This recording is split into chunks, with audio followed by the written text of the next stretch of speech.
May I come in, please? Yes, please. Good evening, sir. Good evening. Good ma'am. evening. Please take your seat. Thank you. You're Mr. Ronak Agarwal. Yes, sir. Ronak, I can see that you're basically from Kolkata. Yes, sir. I can also see that you are trained as a chartered accountant. Yes, sir. And you did your graduation in 2014, right? Yes, sir. From St. Xavier's, Kolkata. And what are you doing since then? So after my graduation, I went for my CA. I completed my chartered accountancy in 2016. And so then after that, for a year, I prepared for UPSC. And I could not clear the prelims in the first attempt. So then along with my studies for UPSC, I started teaching economics to the CA foundation and intermediate students. You're still teaching? Yes, I'm still teaching. Okay. I understand that the teaching CA is a very lucrative job all over the country. Yes, sir. No matter what you mention you're a CA, you know what to mention, what not to mention in the application forms about the income, but it's a quite lucrative job. Yes, sir. Why don't you stay there? Many, I know at least a couple of IRS officers who actually left the IRS service and are teaching in the CA foundations and finals. Why are you going the other way around? So undoubtedly, teaching is very lucrative for the CA fraternity. And so even teaching is my hobby. Along with my profession, I teach to various NGOs. But sir, I want to keep teaching as my hobby only because if I am a teacher, then I'll be reaching out to a very few number of people as compared to very being few, but would be very influential people. Definitely, sir, would be very influential. But if I am a civil servant, then I'll be reaching out to various number of people on the ground change. And so being a CA, while I am managing a few corporates or a few students, being a civil servant, I can improve the education system of an entire district, which according to me is very important. I don't know, you are coming from West Bengal, and West Bengal been in news for quite some time now for a variety of reasons. One of them is being a state which is continuously at disagreements and conflict with the center. Apart from being ruled by the two parties not agreeing to each other, what are the other factors which you believe is causing these center-state conflicts between Bengal and the center? So the reason was during the independence movement, right from the partition of Bengal of 1905 till the partition of India in 1947, Bengal and Calcutta per se, which was the center of economic development, shifted to Delhi. And therefore, after the partition, the jute producing areas shifted to East Pakistan, and we were just left with the jute producing mills. Therefore, the economic deterioration was one of the main important factors. Second, for 34 years, West Bengal was in the arms of the left front government, which definitely led to various land reforms, but trust deficit was developed with the privates. Therefore, due to these two factors, economically, West Bengal has been on the back front. And moreover, due to the population composition, also like 30% of population of West Bengal Muslims, and therefore there is a sort of religious appeasement also. And the most important being the lack of cooperative federalism, which you mentioned. So these are the major reasons why there is a conflict between center and state. There's again on the issue of NRC and NPR, there's a new conflict brewing, and it is understandable from the point of view of West Bengal that as you mentioned, there's a large population of Muslims, and Muslims for very apparently valid reasons have apprehension about the new laws, and also proximity with the West Bengal with the Bangladesh further raises the apprehension. Do you believe that West Bengal is right in rejecting CA and the NRC and saying that their state won't implement it? So if we speak constitutionally, then because CAA is law of the land and a citizenship being a union subject, therefore the states should be following the law, but it is sub judice right now in the Supreme Court. But if we are here to speak with the point of view, then the right to protest is something which is available as a fundamental right. And the very fact that the students are protesting of various universities, that too leaderless, it shows that the level of political literacy has increased. So not only to support the Muslim population, but also the people at large, the protests have been valid.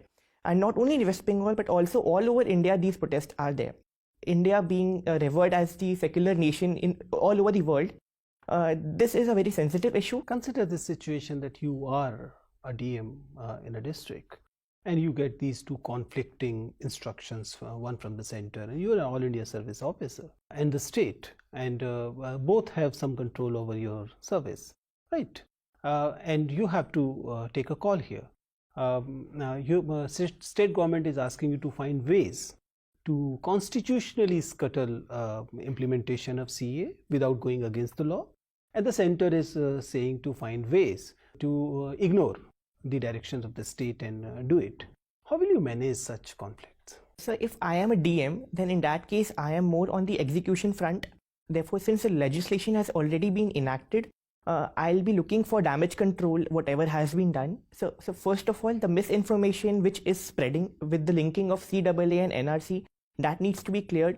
For example, even the media, when they're interviewing the protesters, if any Muslim is saying that CAA is anti-Muslim, anti-Indian Muslim, then media is not doing any act so as to clear that clutter. So my first step would be to bring the parties to the table and clear the misinformation which is ongoing. You want to bring the state government and the central government on the table. Do you realize what you're saying? Sir, not the state government and the central government. Directions have reached you. What will you do is the question. Whose direction will you accept? Since All India Services is directly, ultimately under the control of central government, I will be following the law. But since law and order is a part of the state list, I'll be trying to at least manage the situation so that protests are not becoming violent. Fine, sir. So the student of commerce and accountancy, look, our stock exchange is practicing rolling settlement and T5. What is the purpose of practicing rolling settlement and T5? So it's T3, it has been shifted to T3. That is the date of trade plus 3 more days, T2 rather, plus 2 more days, I'm sorry for that. And so rolling settlement has been brought in so as to remove the ill effects which was before in the over-the-counter system, because the algorithmic trading which has been brought about through the rolling settlement cycle, it leads to directly connecting the buyers and the sellers through a stock exchange mechanism. Okay. Look, gilt edge market was in news recently. Why gilt edge market was in news? If I'm not mistaken, gilt edge securities are the securities which are issued by the government. I think you're talking about the sovereign wealth bonds. Yeah, okay. So in the recent budget, the capital gain on No, NRIs has been allowed. Yes, sir. FPI has been allowed in the gilt edge yes. sovereign wealth. Okay. Look, there is somewhat actually modern terminology related to what stock exchange practices. For Mumbai, it is mold, and for Kolkata, this is colt. What is the meaning of colt? So I'm not able to recall that right now. Kolkata online trading. Okay. Right. Look, you belong to West Bengal, and you are teacher at Kankurgachi. Is it clear? Sir, Kakurgachi. Yeah, Kakurgachi. So, what is the distance in between Santrasgachi and Kankurgachi? You know Santrasgachi? Santragachi Yes, and Kakurgachi. So I'll not be able to tell in terms of kilometers, but what is the direction? Either north, south, east, and west. So it's towards the north and north of Calcutta and Santragachi. And Are you sure? As far as I can recall, yes, sir. But I might be mistaken, sir. Yes, you have done blunder. Okay. Look, everybody talk about partition of Bengal in 1905. But you tell me why partition of Bengal was withdrawn in 1911? What was the causes? So the reason for withdrawal of partition of Bengal, so the main reason was the Bengal Renaissance which was going on at that time. The Swadeshi movement and the boycott movement was one of the main reasons. Look, that was a period of political inactivity. Look, who were the extremists not in scene? Everything was stopped. Even Congress was not doing anything. But why British government decided to withdraw? Look, partition of Bengal. That period 1907 to 1913 is called period of political inactivity. Although Congress was not active, but various revolutionary elements were active at that time. So in order to crush that element, it was decided to shift the capital from Calcutta, the center of activities, to Delhi, and to partition and to annul the partition, because already they were crushing the revolutionary ideals. Look, West Bengal having a region called Raha region. What are the problems of Raha region? So the Raha region is the southern western part of West Bengal. That is Purulia, Chakulia. What are the problem of Purulia and Chakulia region? So Chakulia is rather the my maternal place, my grandmother's maternal place. So the problems is that it is still underdeveloped. It is talked about as the underbelly of the economic activities. It is still counted as a rural area, and not only the Raha region, but most of the outskirts of certain cities in West Bengal have still remained to be underbellies. The infrastructure, education, health. Okay, thank you. Thank you, sir. Ronak, Yes, sir. you come from the West Bengal. Why the West Bengal are like, if we do say the prior, the Bengal, Renaissance and all. So the very first decade of the, the Bengal, there were a number of, the revolutionary activities which were going on in terms of like the freedom, national movement and all. Was there any specific reason behind that? Any inspirational literature or any kind of thing which made the Bengal as, how far are like the land of the revolutionary activities? So Mr. Gokhale had said that what Bengal thinks today, India thinks tomorrow. So that entire movement is reverberated in that due to the... JNU also does say. What, sir?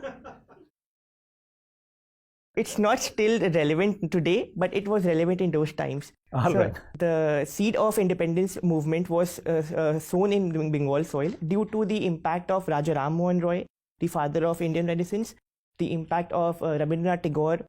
So the poetic works, the literature, the education, these were the factors which created the mindset of gaining independence, and that was one of the main reasons why it started in Bengal. So the three important personalities from the Bengal, according to you, which have contributed like, in a very essential part of Indian nationalism. So first is Raja Ram Mohan Roy, the father of Indian Renaissance. Second is Rabindranath Tagore. Not only he inculcated Indian nationalism, but also he was the first Asian to win the Nobel Prize. And third was Subhash Chandra Bose. Don't you think so? Like Rabindranath Tagore has talked about the internationalism more so on rather than the nationalist something. Sir, that is the addition to the contribution of Rabindranath Tagore. He has made like lots of the critique to the nationalism, as opposed to the conventional thinking and the nationalist concept. Sir, he has written a poem. If you allow me to tell you, it was where the mind is without fear and the head is held high, where knowledge is free. So in that poem, he's talking about all the elements which is needed to inculcate the spirit of nationalism. So in one way or the other, be it through poetic work or through extremism, all the personalities are contributing for the national spirit. There is a dialogue between the Gandhi and the Tagore, in which Tagore is defending the internationalist spirit rather than favoring the nationalist spirit in that way. Anyways, there was a war called Plassey, Battle of the Plassey. So this particular name, the Plassey, comes from where? It's a battle of... So if I may guess, it is from Murshidabad region, where the Nawab of Bengal resided, but I'm not really sure about it. Plassey word, the word Plassey originates like Plassey, Battle of Plassey. In that particular, the battle, the particular place named Plassey derives its term from which particular thing? Any idea? No, sir, I'm not sure about it. Palas, the flowers. Red, Okay. that way. Thank you. Anyway, there is a clarion call by the Honorable Prime Minister, one nation, one election. So don't you think so, this particular clarion call is going to make, the face of the Indian elections, more radically changed, or whether it will make the Nationalist Party more having stronghold over the regional political parties, or the regional political parties will be able to come up, at per the national parties. So, and how much, far is it feasible for? So, answering to your first question, whether what will be the impact on national parties and state parties?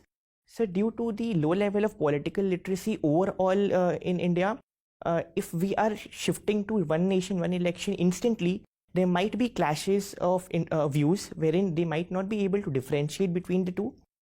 So that might impact the state parties negatively. And so, answering to a second question, whether it is feasible or not, so we should be heading towards this concept, but since it needs a large amount of resources, a large army of personnel, and a greater political literacy. It cannot be implemented readily right now, but we should be moving towards that goal so that India, all the states of India and India as a whole is not correct, always in the election campaigning mode.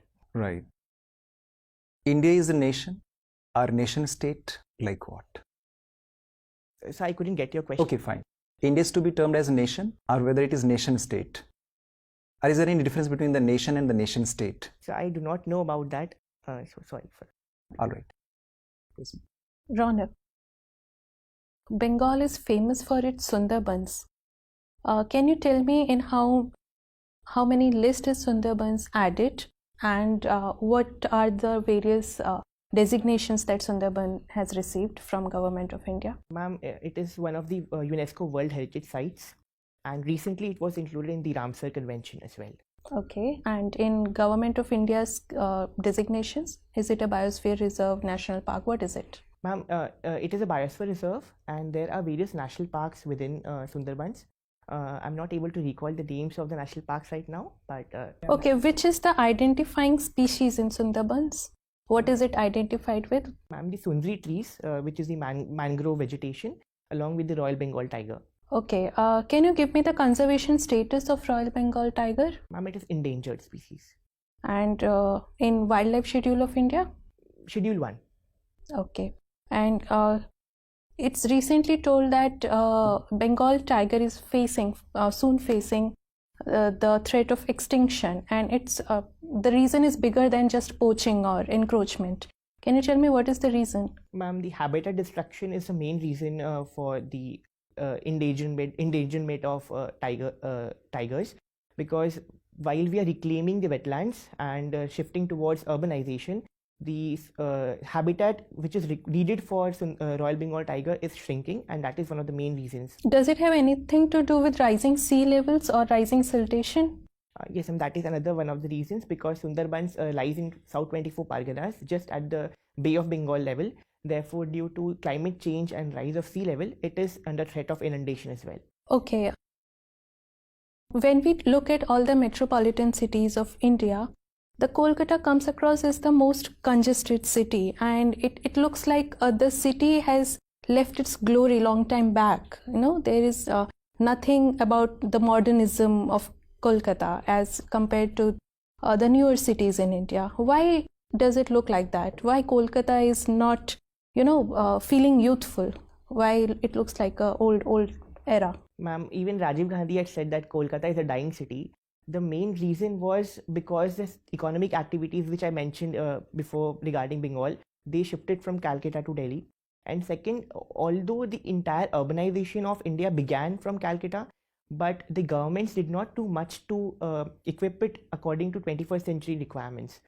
For 34 years, we were under the left government's chain, which was very conservative mindset with regard to these urbanization plans. And even now, Bengal has the second highest population density of India. So due to unplanned urbanization, this is one of the main reasons that Kolkata is one of the most congested cities. Okay. Can you tell me something about Operation Trans? No, ma'am, I'm not able to recall that. Okay, my last question to you. When India talks about its Act East policy, it's usually taking care of the northeastern states, and it rarely talks about West Bengal. Does West Bengal has a stake towards India's Act East policy, and how can it help? Or ma'am, because West Bengal is directly connected to Bangladesh, and there have been various projects called, namely IMT, the India-Myanmar Trilateral. Then we have the Kaladan Multimodal Rift Valley project, which is ultimately passing through Calcutta. So Bengal has a very large role as for the Act East policy. Even the northeast is connected directly to Bengal through the Chicken's Neck, so it has a great role. But due to lack of cooperative federalism, Bengal is being neglected in the discussions, because India and Bangladesh relations have been the land boundary or the Teesta issue that has been brought to a standstill due to that. So we are not talking about Bengal in the Act East policy model. okay, thank you. Thank you, ma'am. Right, Ronak. You just mentioned that Bengal is not being consulted in its India's Act East policy. But do you think it makes sense for, say, domestic politics to influence foreign relations with a third country? Ma'am, although in the constitution it's written that for international treaties we do not need the permission of state governments, but the ultimate change has to be brought from the land.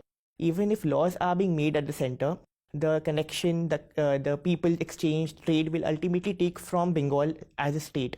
So state interaction and cooperation is very much important for the implementation of the laws and various policies for Act East. Okay. And staying with, say, international or foreign relations, where are tax havens in the world? Ma'am, we have the Cayman Islands, Switzerland, Singapore, Trinidad and Tobago, and Mauritius. And what is so unique about these places? Ma'am, the main thing is the tax laws which they have, which they charge minimal or no taxes on the incomes. Secondly, they have an agreement with the depositors wherein they are under no obligation to disclose the assets which have been deposited. So these are the two factors which make them as tax havens. Does India have any agreements with these countries so as to say ensure that the tax paid is not zero? Ma'am, we have the Double Taxation Avoidance Agreement and GAAR, which is called the General Anti-Avoidance Rule, which is a part of Income Tax Act. And we are on the process of increasing that to a larger number of tax havens so that it is at least taxes in one of the jurisdictions, but not taxed doubly twice. Okay. And you are a CA. Yes, ma'am. So the integrity of CAs has been brought into question a lot in the recent past, maybe with the ILNFS and the other crises going on. So why do you think it is like more, say, institutional, the integrity that is being called into question about data manipulation, whether it be fudging? So where do you think the fault is lying? Ma'am, it is lying both on the institutional front and the personal front of the fraternity. The entire fraternity is not flawed. Some of the elements are adopting the corrupt practices. So on the institutional front, since ICAI, that is the Institute of Chartered Accountants of India, that was the exam conducting body and regulatory body, so conflict of interest prevailed. But after the constitution of NFRA, National Financial Reporting Authority, that has been removed. And to a certain extent, it is expected that that conflict will be resolved because ICAI will just be conducting the examinations and NFRA will be looking into activities whether the auditors and the CA firms are following the ethical standards or not. Right. And why do you think that India as a country is shying away from adopting the accrual basis of accounting? We are shifting towards that. Around a decade before, the entire government accounting was based on cash basis. But recently, we also have the IGAS, which is the Indian Government Accounting Standards. And we are on the path to achieve accrual basis. But since the Panchayati Raj and the urban local bodies, they are situated in very far-flung areas which are not developed in accounting-wise. Therefore, we have to resort to cash basis in some places, but we are on the process to achieve accrual basis. Right. Thank you. Okay, Ronak. Ronak, you come from Bengal and Bengal is being led by Ms. Mamata Banerjee. But she happens to be the only women chief minister in the country right now, right? We had more women chief minister when we got freedom. As a nation, have we failed? And that women is not the only issue. We currently do not have a Dalit chief minister in the country. We do not have a Muslim chief minister in the country. Do you believe that we have become a high upper caste majoritarian state and less democratic? As I mentioned, we had more women chief minister when we got freedom, I am told. So are we failing as a democracy because we are not electing enough people to the real seats of power? We do have at the ceremonial places, but not at the real seats of power. Sir, speaking on the parliamentary front, we have 14% of the seats to women, so which is the highest till today. Coming to chief ministers who are women, just 5 years back, around 3 to 4 states had women chief ministers, but incidentally today we have just one. Coming to Dalit chief ministers, our president himself is a Dalit. So sir, it's not we cannot just brush away the fact that we cannot just brush away and say that India is going towards becoming a majoritarian economy, majoritarian polity country.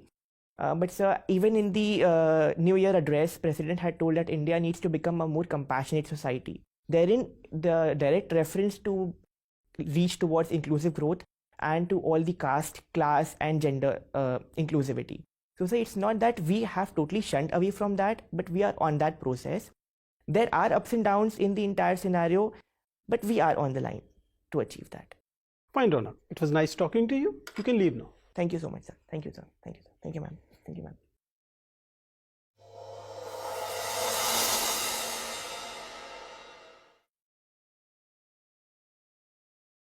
Okay. So, Ronak, what is your assessment? How was the interview, and what are the areas you believe you're doing good, and where you believe that you still can improve? So my most important mistake was the Santragachi question. I should have rather said I do not know, and I believe that the interview was decent. Okay. It was better than decent because in our opinion, the discussion that followed your interview suggests that it's been very, very good. I mean, we were very happy the way the whole conversation went. See, you're not an average candidate. That's for sure. So depending upon how you performed in your mains, I'm sure that in your selection, this interview is not going to be a dampener. It will be adding to your performance. So you have, कैसा गया means आपका? So means overall was good, but optional paper one में थोड़ा time short हो गया, so I had to write 100 marks in 35 minutes. But I could complete just hope the that paper. You're not losing on that front, because that's going to be key. Otherwise, you are a very, very good candidate. Your communication by and large is very good. Your sitting posture is good. Your voice level is very good. You have that vocabulary, and by and large, your body language is also good.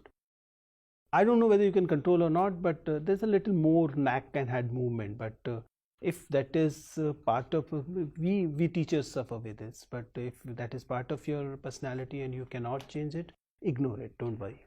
But if it is in your control and you can reduce it a bit, it will help. But it should not be hampering, the effort should not be hampering the natural communication, right? That's the deciding factor. Otherwise, you're doing all good. Coming to the content part, by and large, you have clue of what you're talking about, right? There can be places where answer can be restructured a bit. I think you deliberately mentioned this decades of left rule more than once. Rethink over it whether you actually want to do it. It's a calculated risk. It's a calculated. You understand that, okay? So it may or may not work that way. So my advice will be that maybe mentioning once will do, and rather than saying a left front, say a particular ideology thing, oh, you take a call. But it is my duty to point out that it is very clearly, separately audible. And it is also very clearly visible that you are doing it purposefully. Right? You're getting my point. So, so you have to take a call. My advice will be that it is not that necessary. Right? You take that call. You're good on your subject. In your case, it's going to be Bengal thing going to take a lot of time of your interview there also. Primarily because of two reasons. One, unfortunately, not many candidates are coming from Bengal. That's unfortunate. It should have earlier. It used to be all Bengali and Tamil thing. Now, not that number of people are coming. So that is one reason, and then Bengal in itself is a hot potato these days. And elections are coming. There are several reasons to discuss with you. So be ready for that. But by and large, you're doing everything right. Don't take too many advices now. Okay. Only thing you have to do is that you have to sustain the performance till your interview is there. And my experience suggests that it's not always the easiest thing. Once you have peak early, and sustaining it for a longer period can be difficult. When is your interview? 20th of March. 20th of March. That's the problem. So you have a longer period to sustain it. Because once you peak early, then the only direction that you can go is a downward. So you have to sustain it for a long period of time. Make sure that you're not taking lot of advices. And if you're taking lot of advices, you're consciously choosing which advice to work on, right? Everything else is in place. All the best. Thank you so much, sir. Thank you. Thank you, ma'am. Thank you, ma'am. Thank you, ma'am.